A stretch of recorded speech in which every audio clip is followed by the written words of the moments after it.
panicked thump. The stag lurched sideways, hooves carving wet furrows in the moss. The therapy circle shattered for a heartbeat.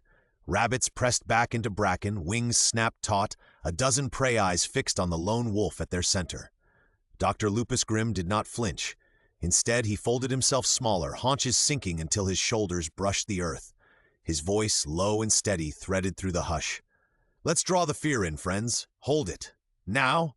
He inhaled, slow and deliberate, ribcage swelling as if to menace, then released a gentle, shuddering huff. The sound was not a growl, but the wind through hollow logs. No one moved. Leaves twitched. Grimm's yellow eyes flickered over the circle, a trembling rabbit gnawing the air, an old jay glaring with one unblinking orb, the stag's sides heaving against the memory of pursuit. Grimm's own breath caught. He remembered the copper tang of ancient mistakes, the way his species' hunger had once scattered this very clearing. He forced the memory down, exhaling pine and apology. He met the rabbit's gaze. "I know what my breath meant, but today it means safety. Try with me, just once." The rabbit's paws shook as it mimicked him, shallow at first, then deeper, a ragged mirror. One by one, others followed, a hush of lungs, a tentative unity, the forest seeming to hold its own breath. A branch snapped in the shadows. The stag jerked again, eyes wild. Grimm's hackles prickled, a flash of fang threatening to betray him. He pressed his teeth shut, blood from a barely healed cut flavoring his tongue, reminder and warning both. "We all remember the old stories," he said, softer now. "But we can write new endings. Breathe with me, through it." A jay muttered, "Easy for you, wolf." Silence. Then a deer, smaller than the rest, stepped forward, nostrils quivering. It inhaled, held, and exhaled, the mist of its breath mingling with Grimm's in the cold air. For a moment, prey and predator shared the same rhythm. Grimm felt something loosen in his chest, not absolution, but possibility. A drone's whine sliced the calm, distant but unmistakable. The animals stiffened, panic threatening to retake the circle. Grimm's eyes never left the treetops. "Stay with me," he whispered, his voice a shield against the metal intruder. But even as the group clung to their fragile trust, Grimm knew the forest's peace was provisional, and Granny's eyes were never far. Next session, he'd have to choose, oath or justice. And this time, the cost would not be his alone.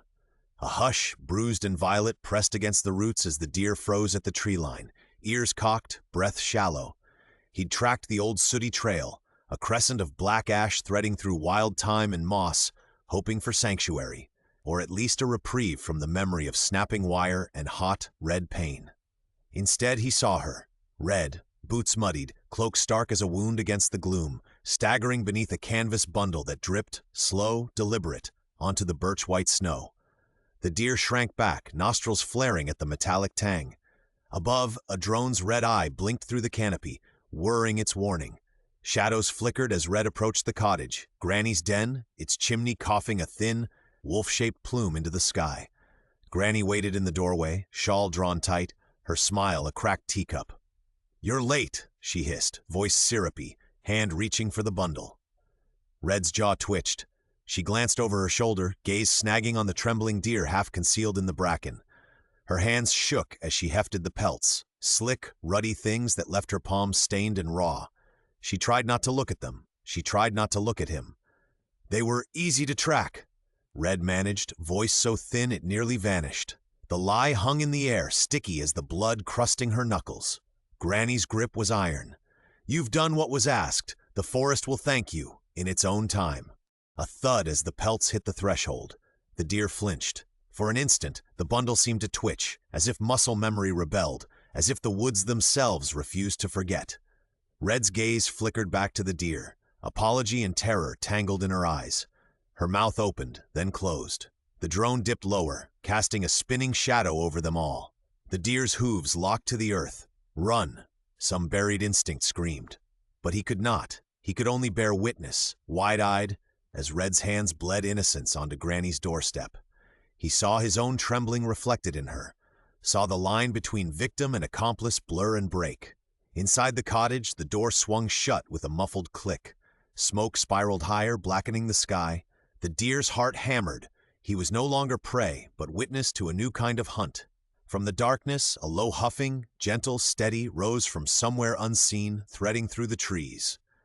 Dr. Grimm, drawing breath for a reckoning yet to come. The forest held its breath, waiting for someone to break the silence. A sharp rattle at the skylight, metal claws on glass. Dr. Grimm's paw froze above his ledger, another drone. Its red sensor blinked through the canopy like a baleful eye, sweeping the clinic's mossy roof for the scent of betrayal. He forced his breath into a measured huff, fogging the page, but his pulse battered his ribs. He shut the window with a snap that startled even himself. The forest hush deepened, roots and branches pressed closer to the walls, as if eavesdropping. Grimm hunched over his desk, the air thick with sap and the faint tang of ozone, the drone's exhaust threading through pine and patchouli. He pressed the recorder's stop button with a claw too blunt for violence, too stained for innocence. The case files sprawled before him, anonymized, sanitized, but still bleeding. A red elastic band cinched one folder, Red's, though he couldn't write her name. Patient 27. Recurring dreams of fur-lined traps, whispered threats, drones dropping pellets that left saplings curling in black in the morning. He cross-referenced her account with the others, patient 14, patient 32, each nightmare a map, pinning Granny's poison to the forest's veins. Outside, the wind shifted. The oaks pressed their barky brows against the glass, shadows writhing with the promise of vengeance. Grimm felt them, spirits gathering, their breath a cold draft in the warm lamplight. If he broke his oath, their fury might be loosed upon the living. If he kept it, the forest would rot from the roots up. His paw hovered over a line in Red's transcript. They said if I told, the wolves would come for me. His own reflection stared back from the blacked-out window. Yellow eyes too wide for comfort. What big eyes you have, Doctor. He uncapped his pen, but the weight of his code pressed his shoulders. One blackout stroke, just one, over a damning location. His pulse clicked in his ears like drone rotors. If he sent this, the activists would know enough to strike, but not enough to betray Red's trust outright. He hesitated. The drone outside bucked, downed by a gust or something angrier. Pellet dust scattered, silver as communion ash, across the sill. Grimm wiped his brow, breathing in the mingled scent of pine, ozone, and fear. He sealed the altered file in a hollow log for pickup, feeling the forest's eyes, hungry, hopeful, vengeful, watching.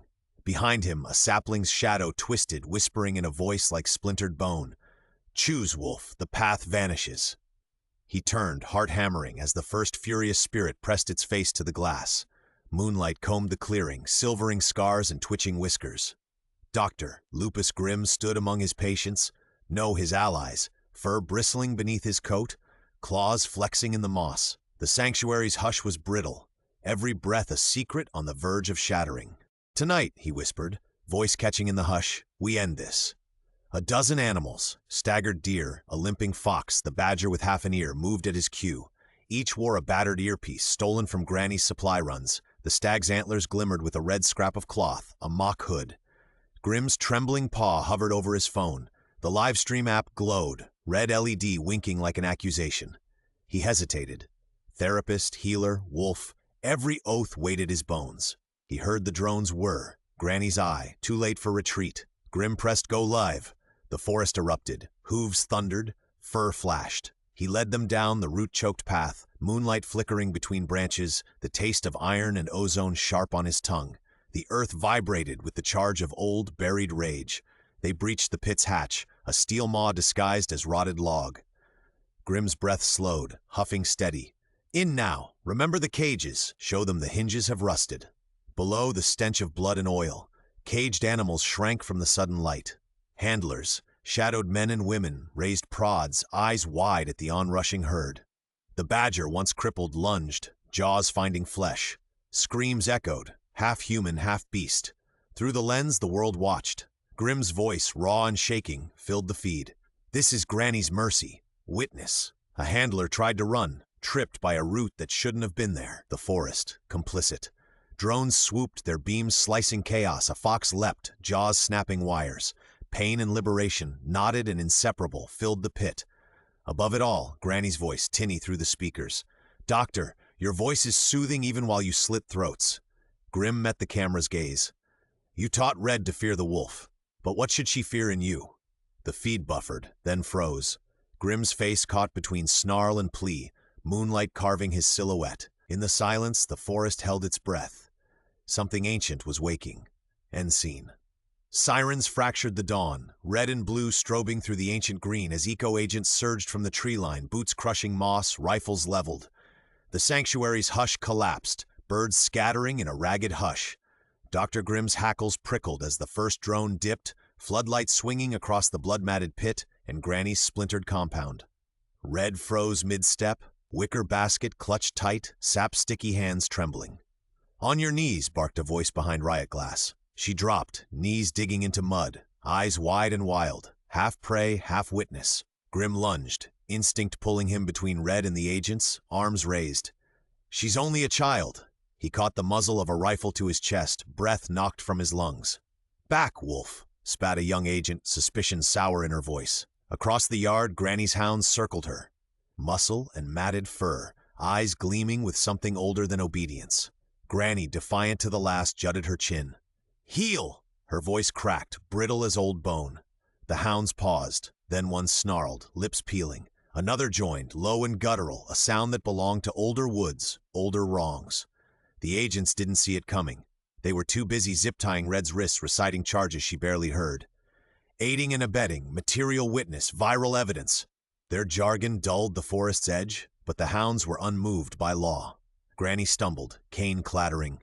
"You useless mongrels, obey me!" she shrieked. The closest hound lunged. Teeth flashed, blood spattered her gingham apron. She vanished beneath the pack's fury, her scream muffled by fur and snapping jaws. The agents spun, too late, guns rising, but nature had already claimed its due. Dr. Grimm's chest heaved. He fought the urge to run to her, to anyone. Instead, he knelt beside Red, voice low, breath slow and deliberate. "Huff with me," he whispered, even as the air soured with iron and fear. "You're not alone. You're not her shadow." Red's eyes brimmed, but she nodded, matching his breath. All around, the forest shuddered in the aftermath. Roots cracking pavement, leaves trembling as if the woods themselves had exhaled. A sergeant barked orders. "Secure the girl. Bring the wolf in for questioning." Drones hovered, cameras whirring, their digital gaze cold and unblinking. Somewhere deeper in the trees, something ancient stirred, unsatisfied. The cordon tightened. Grimm met Red's gaze as they were led away. Her cloak, once bright, now streaked with blood and mud. Overhead, the sirens faded, and the forest waited, holding its breath for what would come next. A glass atrium fractured sunlight into fangs across the conference table, where Dr. Sal, Grimm's paw hovered, pen trembling, above the freshly printed creed. Beyond the walls, the forest pressed in, lush, watchful, its canopy stitched with the distant drone of machines and the sharper cries of displaced jays. A stag burst into the room, hooves scattering leaflets. "There's a fight on the western trail, otter and hawk over the new boardwalk." His flanks shivered, nostrils wide with the scent of antiseptic and sap. Grimm rose, chest tight, the creed's words. "First, do no harm to the ecosystem," hot in his mind. He glanced at Red, standing in the doorway with her courier satchel slung low, green cloak stained at the hem. Her eyes were wary, older than the woods. He found the otter and hawk already locked in accusation, voices sharp. "You widened the riverbank," the hawk spat, "and now my nest is exposed." The otter flashed teeth. "Your drone spooked my kits. One vanished downstream." The world watched now. Cameras blinked in the trees. Global guests whispered in 20 tongues. Grimm inhaled, slow and deep, the huff breathing that calmed prey and predator alike. "This sanctuary is not a prize," he said, voice steady, "nor a shield for old wounds. If we widen one path, we trample another. If we heal one, we risk harm elsewhere. This is the cost of care." The otter's tail lashed. The hawk shook, wings trembling. Red stepped forward, voice low. "Trust must be earned, even from those with teeth." Outside, a gust scattered the creed drafts across the moss. Grimm bent to gather them, his claws catching on the page that bore Granny's redacted case. A shadow beneath new law. He hesitated. If he included her story, he risked breaching his oath. Omit it, and the world might forget how close the forest had come to burning. He looked at Red. "Will you co-sign?" She met his gaze. "If you'll stand by it when the forest roars." He pressed pen to paper, spine prickling as wind rattled the glass. The forest watched, silent and hungry, as the creed became law. A sudden shout from outside, a sapling split, tourists scattering, crows rising in a black tide. Grimm's heart hammered. The land itself seemed to lurch, as if testing the promise he'd just made. He turned to Red, jaw tight. "It's begun."